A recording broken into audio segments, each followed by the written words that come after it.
இன்றைக்கு கூட நம்முடைய நீதி அரசர் சந்துரு அவர்கள் பேசுகிற பொழுது சொன்னார்கள் 3 பேர் லயோலா கல்லூரி என்று சொன்னார்கள். 3 பேர் லயோலா கல்லூரி என்றால் மற்றவர்கள் எல்லாம் பிற கல்லூரி என்பது பொருளாகும். ஆனால் இன்னொன்றையும் சொன்னார், 3 பேர் இடதுசாரி என்று சொன்னார். இடதுசாரி என்றால் மீதி பேர் வலதுசாரி என்று ஆகிவிடும். நிச்சயமாக நாங்கள் சொல்லுகிறோம், ஜனநாயக சக்திகளுக்கு எதிராக இருக்கக்கூடிய பாசிச சக்திகளை எதிர்ப்பதற்கு எம்முடைய இளைஞர்களை நாங்கள் தயார் செய்வோம் என்பதுதான் உண்மை.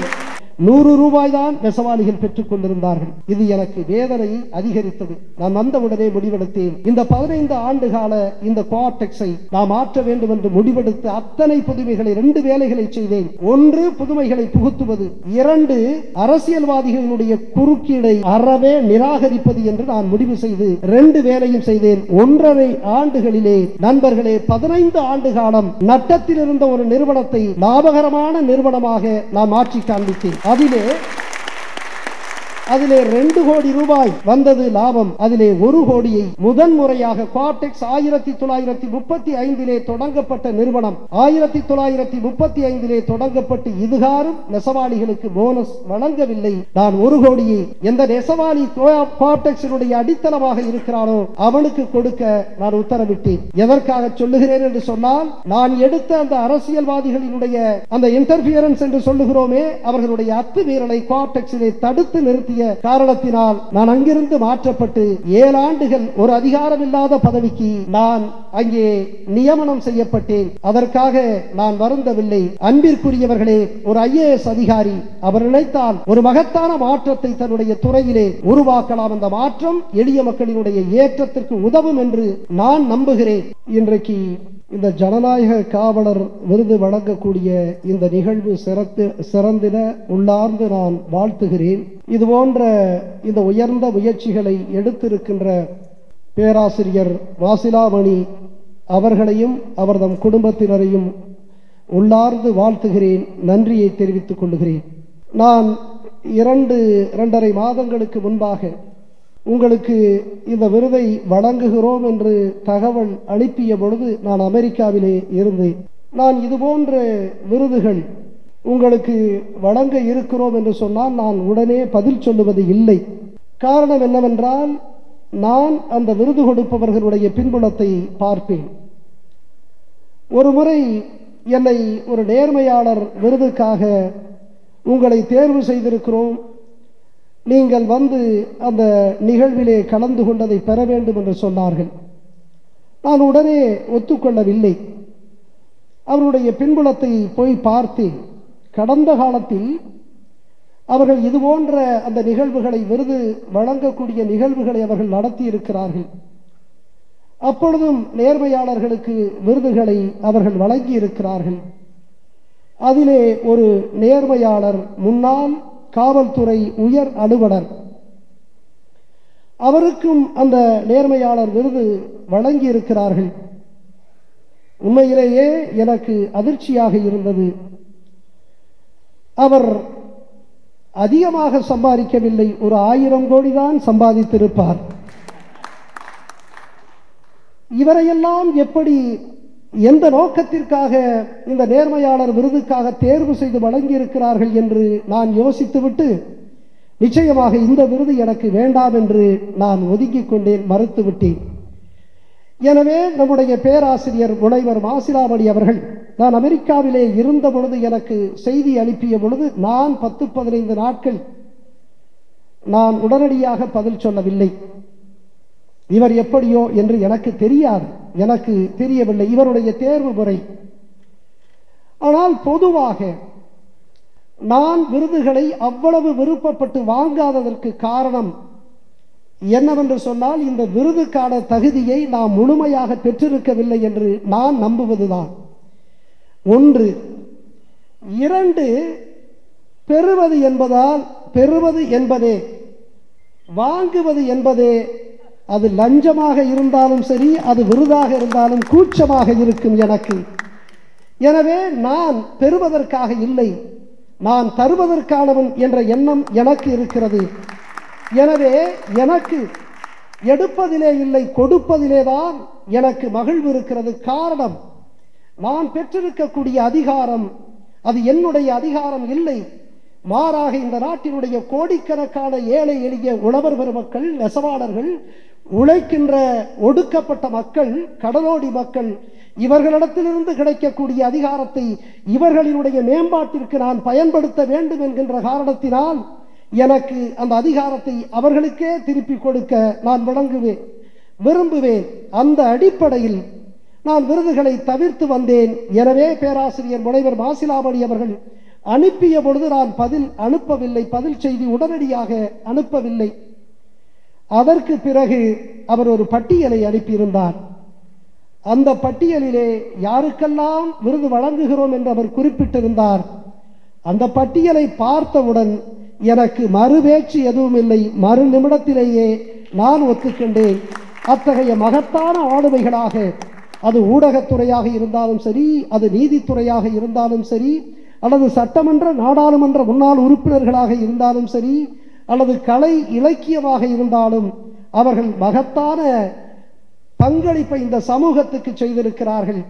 எனவே உன்னை பற்றி அறிய வேண்டும் என்று சொன்னால் உன் நண்பனை காட்டு, உன்னை காட்டுகிறேன் என்பது சொல்லுவதைப் போல நான் யாரோடு விருது வாங்கியிருக்கிறேன் என்று எண்ணுகிற பொழுது எனக்கு பெருமையாக இருக்கிறது. உள்ளபடியே நம்முடைய மாசிலா விஜயா அறக்கட்டளை இந்த குடும்பத்தினரை நான் உள்ளார்ந்து வாழ்த்துகிறேன். அன்பிற்குரியவர்களே, நான் ஒன்றை சொல்லி நிறைவு செய்ய விரும்புகிறேன். என்னை பொறுத்த வரைக்கும் இந்த ஜனநாயகத்தினுடைய தலங்களாக, இந்த ஜனநாயகத்தினுடைய தூண்களாக இங்கே இருக்கக்கூடியவைகள் அது சட்டமன்றம், நாடாளுமன்றம், நீதித்துறை, ஊடகம், நிர்வாகம் என்று இருப்பதிலே யார் பெரியவர் என்ற போட்டியெல்லாம் பல நேரங்களிலே நடக்கும். நிர்வாகம் பெரிதா அல்லது நீதித்துறை பெரிதா, அல்லது ஊடகம் பெரியதா அல்லது சட்டமன்றம் நாடாளுமன்றம் பெரிதா என்ற கேள்விகள்லாம் எழுப்பப்படும். என்னை பொறுத்த வரைக்கும் சட்டமன்றம் பெரிதா, நீதித்துறை பெரிதா, நிர்வாகம் பெரிதா, ஊடகம் பெரிதா என்பது அல்ல. இங்கே பெரியவர்கள் இந்த நாட்டினுடைய கோடான கோடி எளிய மக்கள்தான். இவர்கள் அத்தனை இந்த தளத்தை காட்டிலும் பெரியவர்களாக நான் கருதுகிறேன். எங்கே பிரச்சனை என்று சொன்னால், உண்மையிலேயே பெரியவர்களாக இருக்கக்கூடிய எளிய மக்களுக்கு தாங்கள் பெரியவர்கள் இல்லை, தாங்கள் வல்லமை உள்ளவர்கள் இல்லை என்கின்ற எண்ணம் இருக்கிறது அல்லவா? அதுதான் இங்கே தடையாக இருக்கிறது. நான் ஒரு 30 ஆண்டுகளுக்கு முன்பாக ஒரு துணை கலெக்டராக என்னுடைய பதவியை தொடங்கிய காலத்தில் அங்கே சாதாரண கிராம எளிய மக்கள், உழைக்கக்கூடிய மக்கள் எல்லாம் ஐயா என்பார்கள். ஐயா என்றால் கூட சாரினுடைய தமிழ் பதமாக அதை நான் எடுத்துக்கொள்ளுவேன். அதை தாண்டி துறை என்பார்கள், எஜமான் என்பார்கள், சாமி என்பார்கள். உள்ளபடியே துறை, எஜமான், சாமி எல்லாமே மக்கள் தான் என்பதை அந்த மக்களே உணராமல் இருப்பது எனக்கு வேதனையாக இருக்கும்.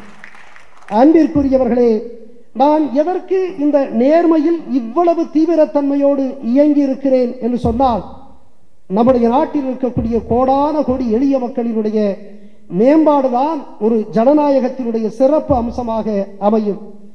நான் மதுரை மாவட்டத்தில் ஆட்சித்தலைவராக இருந்தேன் 2012. அப்பொழுது என்னிடத்திலே ஒரு மனு வருகிறது. அந்த மனுவை பார்த்தவுடனே அதிலே அபாயம் இருக்கிறது என்று நான் புரிந்து கொண்டேன். அந்த அபாயம் வேறு ஒன்றுமில்லை, கிரானைட் சுரங்கங்களிலே முறைகேடு முற்றாக நிறைந்திருக்கிறது என்று அங்கே குறிக்கப்பட்டிருக்கிறது. அதை ஆய்வு செய்ய வேண்டும் என்ற அந்த கோரிக்கை இருந்தது. எனக்கு தெரியும், என்னுடைய துணைவியாருக்கும் தெரியும், அதை ஆய்வு செய்தால் என்ன ஆகும் என்று எனக்கு தெரியும், நிச்சயமாக தெரியும். நான் அங்கே மேலூர் பகுதியிலே இருக்கக்கூடிய அந்த கிராமங்களிலே இந்த கிரானைட் சுரங்கங்களிலே நான் ஆய்வு செய்தால் 24 மணி நேரத்தில் எனக்கு என்ன நடக்கும் என்று எனக்கு தெரியும். இப்பொழுது என்னுடைய பிள்ளை திலீபன், அவன் 10ஆம் வகுப்பு போக போகிறான் இன்னொரு ஒரு வாரத்தில். எனவே அவனுடைய கல்வி 10ஆம் வகுப்பிலே அவனுடைய கல்வி என்பது எந்த குழந்தைக்கும் ஒரு முக்கியமான ஒரு நிலை. எனவே நான் எப்படி முடிவெடுக்கிறது? நான் இந்த மதுரை மாவட்டத்தினுடைய ஆட்சி தலைவராக தொடர வேண்டும், என்னுடைய பிள்ளை, என்னுடைய மகனுடைய கல்விக்கு பாதிப்பு இல்லாமல் பார்த்து கொள்ள வேண்டும் என்று சொன்னால் நான் மேலூர் பகுதிகளுக்கு செல்லக்கூடாது, அந்த கிரானைட் சுரங்கங்களுக்கே செல்லக்கூடாது. நான் பார்க்கிறேன் என்னுடைய நலன் பெரிதா, என் சமூகத்தின், என்னுடைய நாட்டினுடைய நலன் பெரிதா என்று நான் எண்ணுகிறேன். என் நலனை காட்டிலும் என் சமூகத்தின், என் நாட்டினுடைய நலன்தான் பெரிது என்று அங்கே மேலூர் பகுதியிலே இருக்கக்கூடிய அந்த கிரானைட் சுரங்கங்களிலே ஆய்வு செய்கிறேன். ஆய்வு செய்து அறிக்கையை அளிக்கிறேன். அதிலே பேரிழப்பு என்று நான் குறிப்பிட்டது கொஞ்சமல்ல அன்பிற்குரியவர்களே, 16,000 கோடி அரசுக்கு இழப்பு என்று நான் அங்கே குறிப்பிட்டேன். அறிக்கை அளித்து 24 மணி நேரத்தில் மதுரை மாவட்ட ஆட்சித்தலைவர் பதவியிலிருந்து என்னை தூக்கி எறிந்தார்கள். அது நடந்தது. எங்கே எறிந்தார்கள் தெரியுமா? இன்னொரு மாவட்டத்திற்கு கலெக்டராக என்னை பணி அமர்த்தல் செய்யவில்லை. ஒரு துறையினுடைய தலைவராக என்னை போடவில்லை. மாறாக என்ன செய்தார்கள் தெரியுமா? என்னை இந்த இடத்திலிருந்து ஒரு 100 மீட்டருக்கு அப்பாலே இருக்கக்கூடிய கோஆப்டெக்ஸ் என்கின்ற ஒரு நிறுவனம், அது ஒரு கூட்டுறவு அமைப்பு. அது எப்படிப்பட்ட அமைப்பு தெரியுமா? 15 ஆண்டுகளாக நட்டத்தில் இயங்கக்கூடிய ஒரு நிறுவனம். ஏற்கனவே ஒரு 1200 1300 பேர் இருந்த அந்த இடத்திலே அது நட்டத்தில் இருந்த காரணத்தினால் ஒரு 600-700 பேரை வெளியே விஆர்எஸ்ஸில் அனுப்பக்கூடிய நிலையிலே இருக்கக்கூடிய ஒரு நிறுவனத்திற்கு என்னை போடுகிறார்கள்.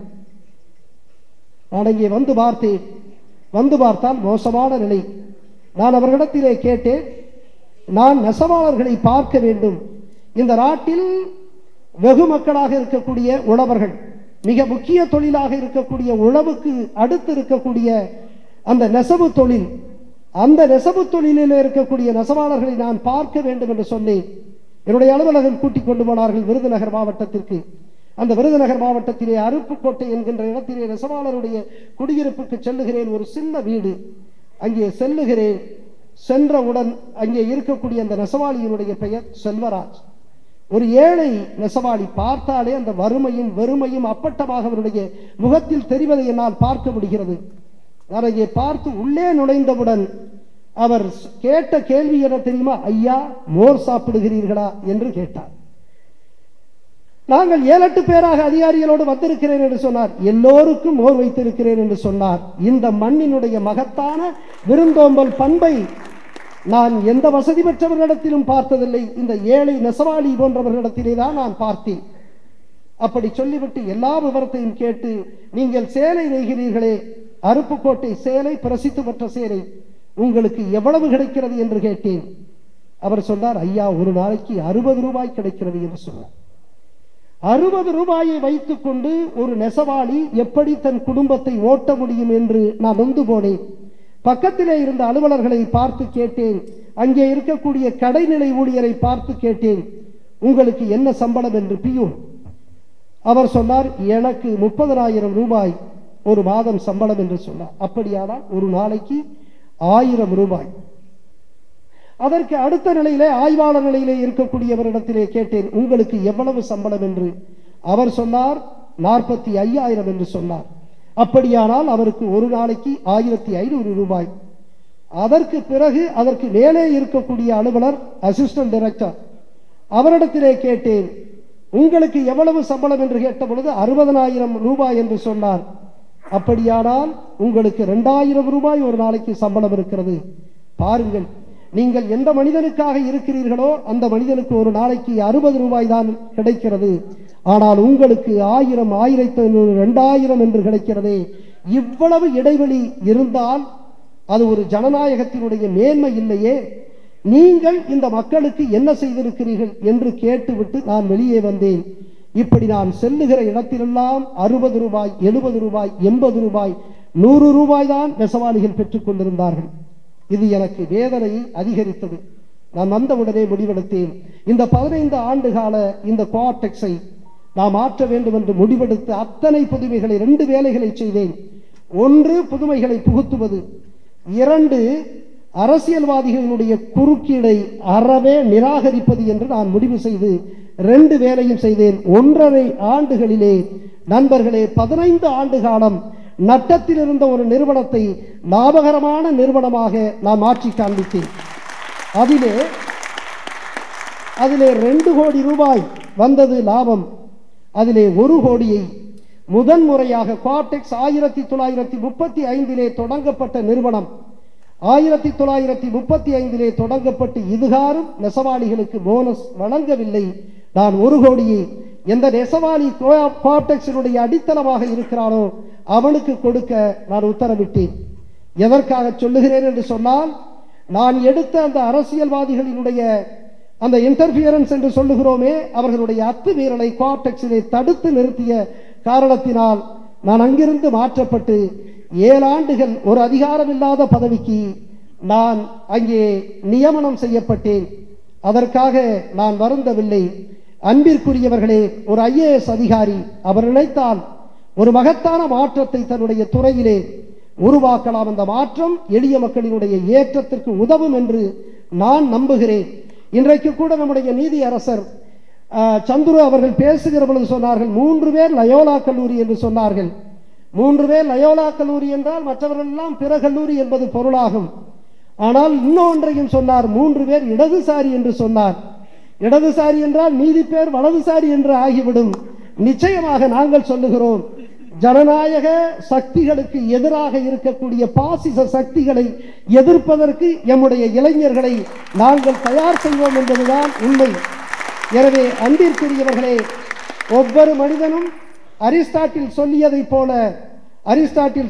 போல man is a social animal என்று சொல்லுகின்ற அந்த கருத்துக்கு உட்பட எந்த மனிதனும் தனி மனிதனாக வளருவது இல்லை.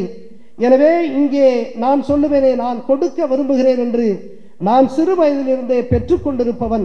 என்னுடைய பெற்றோர்களிடத்திலிருந்து நான் பெற்றுக்கொள்ளுகிறேன். அதை போல என்னுடைய ஆசிரியர்களிடந்து நான் பெற்றுக்கொள்ளுகிறேன். இதை போல ப்ரொஃபசர் ரியாஸ் இங்கே வந்திருக்கிறார்.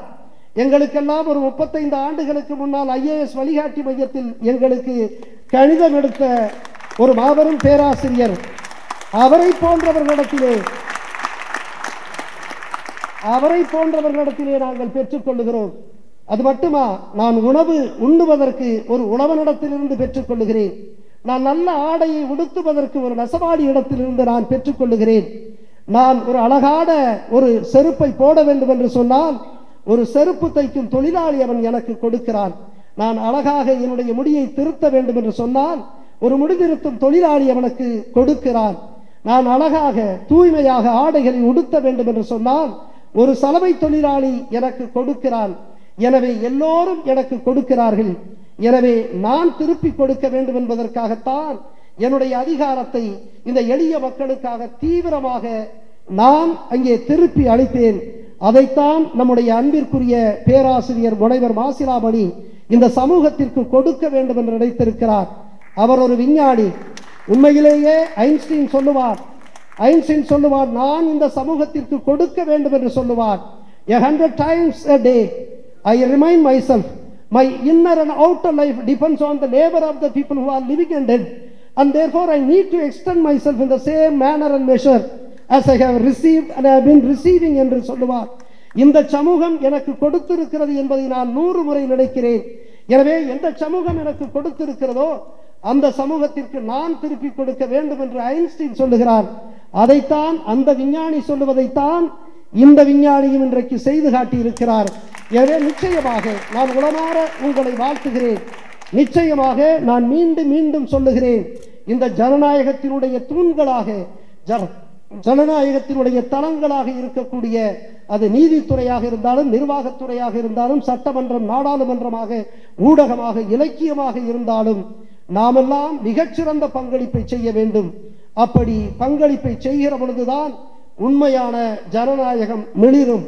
ஆபிரகாம் லிங்கன் 1863 நவம்பர் 19 அங்கே பென்சில்வேனியாவிலே இருக்கக்கூடிய கெட்டிஸ்பர்கிலே அவர் சொல்லுவாரே, the government of the people by the people for the people என்று சொல்லுவாரே, that government will not perish from the earth என்று சொல்லக்கூடிய அந்த உயர்ந்த வாசகத்தை நாம் உண்மையிலேயே அது அர்த்தமுள்ள பொருளுள்ள வாசகமாக அது மக்களுக்கான மக்களால் மக்களினுடைய அரசாக மாற வேண்டும் என்று சொன்னால் மகத்தான விழிப்புணர்வை நாம் ஏற்படுத்த வேண்டும். அத்தகைய விழிப்புணர்வு ஏற்படுத்தக்கூடிய நிகழ்வாக இந்த நிகழ்வு இருக்கிறது. நன்றி கூறுகிறேன். இந்த விருதை இந்த நாட்டினுடைய கோடான ஏழை எளிய விவசாயிகள், நெசவாளர்கள், ஒடுக்கப்பட்ட உழைக்கக்கூடிய தோழர்கள், கடலோடி மக்கள் அவர்களுக்கு அர்ப்பணிக்கிறேன். அவர் கொடுத்திருக்கக்கூடிய 50,000 ரூபாயை நான் நாமக்கல்லில் தொடங்கி 2009 தொடங்கி இருக்கக்கூடிய ஆதரவற்ற இல்லத்தினுடைய 25 பிள்ளைகளை நான் படிக்க வைத்துக் கொண்டிருக்கிறேன். அந்த பிள்ளைகளுக்கு அர்ப்பணிக்கிறேன். நன்றி வணக்கம்.